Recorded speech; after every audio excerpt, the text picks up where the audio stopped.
अस्सलाम वालेकुम नाज़रीन, मैं अब्दुल वहाब AW न्यूज़ में आप सभी का खैर मकदम है। आइए डालते हैं कुछ अहम खबरों पे एक नज़र। नाज़रीन इकराम, जैसे कि आप सभी जानते हैं कि इजराइल ने फ़िलिस्तीन को तबाह ताराश कर दिया, जिसमें हमारे कई बहनें, माएँ और मासूम बच्चों को तक नज़रअंदाज कर कर उनको कत्ले आम कर दिया। कई तादाद में मासूम बच्चों की लाशें देखने को मिली, जबकि होना तो ये चाहिए कि सारे ममालिक मिलकर एक राउंड टेबल मीटिंग रखे, ताकि ऐसे हालात कभी भी हो, कोई भी ममालिक पर कमज़ोर जो है, जो मजलूम है, जो मजबूर है, ऐसे मुल्क को कोई भी अपने ताकत का इस्तेमाल कर कर ऐसा तबाह नहीं कर सकते। लिहाजा उन पे सख्त से सख्त ऐसा कानून बनाए, उनको हर वो तरीके से बाइकाट किया जाए, चाहे वो टूरिज़्म हो, चाहे वो ट्रांसपोर्टेशन हो, चाहे वो इकनॉमिकली कोई भी चीज़ हो। इस चीज़ों से दस्तबरदारी कर देना चाहिए, ताकि फिर कभी कोई मुल्क किसी मजलूम मुल्क पर ऐसा हरगिज ये हरकत ना करे।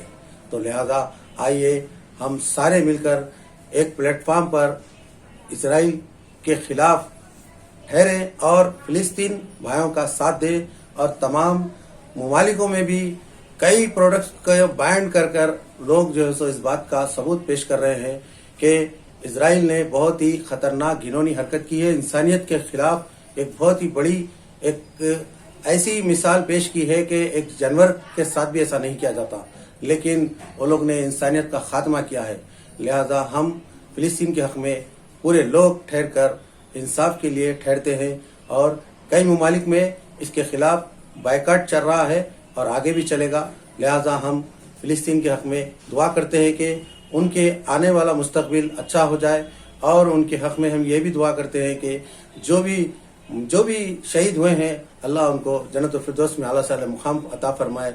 मासूम बच्चे तो जन्नती है, लिहाजा जो भी बड़े बूढ़े भाई बहन जो भी है, बेशक वो शहीद है और वो जन्नती है।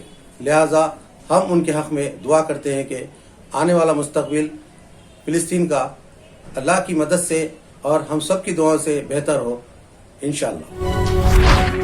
30 नवंबर और 2023 को जो इलेक्शन रखा गया है तेलंगाना में, लिहाजा हम ये सबको ये बताते चलें कि एक हम शहरी होने के नाते हमारा फ़र्ज़ होता है कि हम बुनियादी हुकूक़ को जानें और अपना वोट ऐसे हुकूमत के हक़ में दे, ऐसे उम्मीदवार के हक़ में दे जो कि गुज़िश्ता सालों में हमारे लिए क्या बेहतरी हुई है, उसको मद्देनज़र रखते हुए हमें वोट देना चाहिए। और ऐसा हरगिज़ नहीं सोचना चाहिए कि हमारा एक वोट से क्या होगा। ये आपका सोचना गलत है। आपका हक़ है, आपका बुनियादी हक़ है ये कि आप वोट देना ज़रूरी है। लिहाजा आप इससे नज़रअंदाज नहीं हो सकते। लिहाजा आपको 30 नवंबर 2023 के दिन भले ही आप जो भी पार्टी या जो भी उम्मीदवार के हक़ में देना चाह रहे हैं, ये आपके ऊपर डिपेंड करता है, क्योंकि आपको वोटिंग परसेंटेज में इजाफा करना है, लेकिन उसको गौर फिक्र कर कर अपना वोट, मामूली सी चीज़ अपन जो भी खरीदते हैं कई बाज़ार से, तो उसको देखकर, उसकी क्वालिटी देखकर, उसकी कीमत देखकर हम कई बार सोचते हैं ये इससे क्या फ़ायदा है। तो लिहाजा ये भी हुकूमत की बात है, पूरे शहर की नहीं, मुल्क की नहीं, रियासत की नहीं, बल्कि पूरे मुल्क की बात है। तो लिहाजा आप उसको गौर फिक्र कर कर किसी भी आप पार्टी या सियासतदान या उम्मीदवार को देखकर आप उसके हक़ में वोट दें, लेकिन सोच समझ कर दें। लिहाजा 30 तारीख के दिन अपना वोट ज़रूर डालें। और वोट डालने के ये कई चीज़ें हैं, जैसा कि वोटर आई डी नहीं रहा तो लोग ये गफलत में रहते हैं कि वोटर आई डी नहीं है हमारे घर, हम वोट कैसा डालें। लेकिन उसके अलावा भी कई आपके दस्तावेज के साथ आप वोट डाल सकते हैं, जैसे Aadhaar card, PAN card, bank account, ये लिस्ट दी गई है। आप इसको फॉलो करते हुए 30 तारीख के दिन अपने साथ ओरिजिनल दस्तावेज ले जाकर अपना कीमती वोट ज़रूर डालें। तेलंगाना रियासत की जानिब से 2 BHK फ्लैट्स तुगुड़ा महंकाल 2 महेश्वरम में 2 सितंबर को चाबियों के साथ ऐलान किया गया था, जबकि वहां के मुकामी लोगों ने 5 से 6 तारीख तक लोगों को दिए गए फ्लैट्स, लेकिन वहां के मुकामी लोगों ने एहतजाज धरना करके उसको नाकाम कर दिया और वहां केस फाइल कर दिया।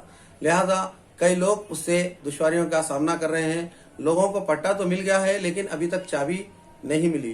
क्या इलेक्शन के बाद ये हुकूमत इख्तिदार पर आने के बाद ये लोगों को चाबियां मिलेंगे या वहां से कहीं दूसरी जगह मिलेंगे? लोगों में एक बेचैनी देखने को मिल रही है और लोग अफवाहों पे ध्यान देकर वहां पर पहुंचकर दुश्वारियों का सामना कर रहे हैं क्योंकि वो करीब नहीं है, 24 किलोमीटर दूर है। लोगों को जाने आने का भी मसला पेश आ रहा है। बरकत भाई मैं यहाँ पे आया, चाबी देते बोल के बोले नहीं दे रहे चाबी। यहाँ पे देखो तो लॉक है लगे हुआ है। क्या बोलना कि क्या नहीं लोगों को। क्या देख के आए थे आप? न्यूज ये देख के आए थे यार, चाबी दे रहे बोल के आए थे हम लोग यहाँ पे। बोर्ड लगे हुआ है बोल के बोले? मैंने लगा बोल के आए थे। हाँ आगे देखा तो चाबी लगी हुई है, हाँ कूपन लगे हुए यहाँ पे। इलेक्शन के बाद कहते हैं सब, अच्छा। इलेक्शन के बाद कहते हैं क्या करना है क्या आने की। इतनी दूर से आ गए, मेहनत डन हो गए। कहाँ से आए? हम देखो शाहीनगर से आए। देखो अच्छा।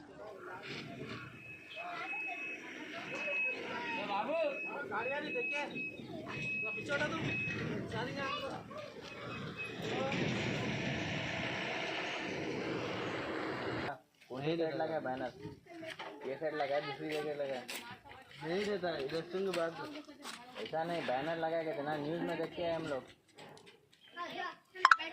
नहीं लगाएंगे। 4 फ्लोर का है तो उधर से लगाए क्या? नहीं लगाए, नहीं लगाए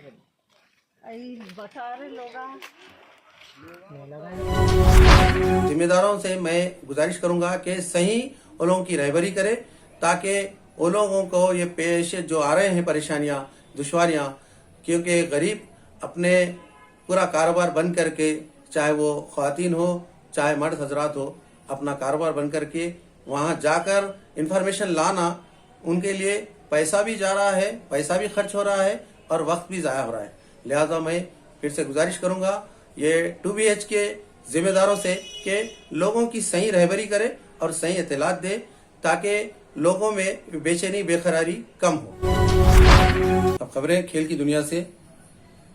2023 वर्ल्ड कप में हिंदुस्तान ने टॉस जीतकर पहले बल्लेबाजी करते हुए 397 रन बनाए 4 विकेट के नुकसान से 50 ओवर में, जबकि जवाबी में न्यूजीलैंड ने 327 रन बनाए 28 ओवर 5 बॉल में। इस खेल में सबसे अहम भूमिका निभाए हैं हमारे कप्तान रोहित शर्मा ने। बेहतरीन ओपनिंग बैटिंग करते हुए 47 रन बनाए और विराट कोहली ने 113 गेंदों में 117 रन बनाए और श्रेयस अय्यर ने 70 गेंदों में 105 रन की धुआंधार बैटिंग की और शुभमन गिल ने 66 बॉल में 80 रन बनाए। और वहीं बॉलिंग मुजाहरा करते हुए बेहतरीन अंदाज में मोहम्मद शमी ने 9 ओवर 5 बॉल में 57 रन देकर 7 विकेटें हासिल की और कुलदीप यादव ने 10 ओवर में 56 रन देकर 1 विकेट हासिल की।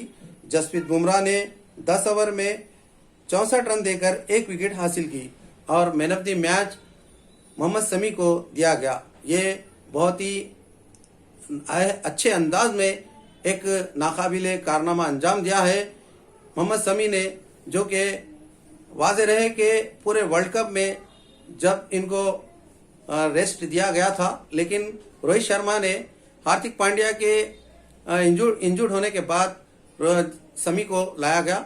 जब से लेकर 5 विकेटें, 4 विकेटें, 5 विकेटें, फिर अब तो सेमीफाइनल में न्यूजीलैंड के खिलाफ 7 विकेटें लेकर एक नया रिकॉर्ड कायम कर दिया और पूरे हिंदुस्तान को ये तोहफा दिया, क्योंकि हिंदुस्तान टीम अब बहुत ही उम्दा खेल रही है और अल्हम्दुलिल्लाह हमारी सबकी दुआ है कि फाइनल भी हमारी टीम जीते बहादुरी के साथ और पूरे अच्छे टैलेंट के साथ। सेलेक्टर्स, स्क्वाड और सारे प्लेयर्स बेहतरीन अंदाज में खेल रहे हैं। हमें पूरी उम्मीद है और यकीन है कि 2023 वर्ल्ड कप हमारा ही रहेगा। एक बार फिर से हम उनके हक में दुआ करते हैं, सारे प्लेयरों के हक में, कि वो बेहतरीन अंदाज में खेले और हिंदुस्तान को ये 2023 का वर्ल्ड कप दिलाए। और याद रहे कि जब कभी सेकुलर तरीके से कोई भी चीज़ खेली जाए या लड़ी जाए तो उसमें ऊपर वाला कैसे भी साथ देता है और सबकी दुआएं रहती है। तो ये हमेशा ये इंडिया सेकुलर मुल्क है और इसको हमेशा सेकुलर रखे तो इसमें कई फ़ायदे हैं, क्योंकि यूनिटी और सेकुलरिज्म बहुत बड़ी ताकत होती है। इसको हमेशा याद रखना चाहिए और माजी में भी इसी की वजह से कई लड़ाइयाँ और कई चीज़ें हासिल हुई है। तो लिहाजा आगे भी सेकुलरिज्म से ही कामयाबी मिल सकती है। ये हमारे लिए एक मिसाल है। तो ऐसे ही अहम खबरों के साथ हम आपके सामने फिर से हाजिर होंगे। मैं अब्दुल वहाब, AW न्यूज़। अल्लाह हाफिज़।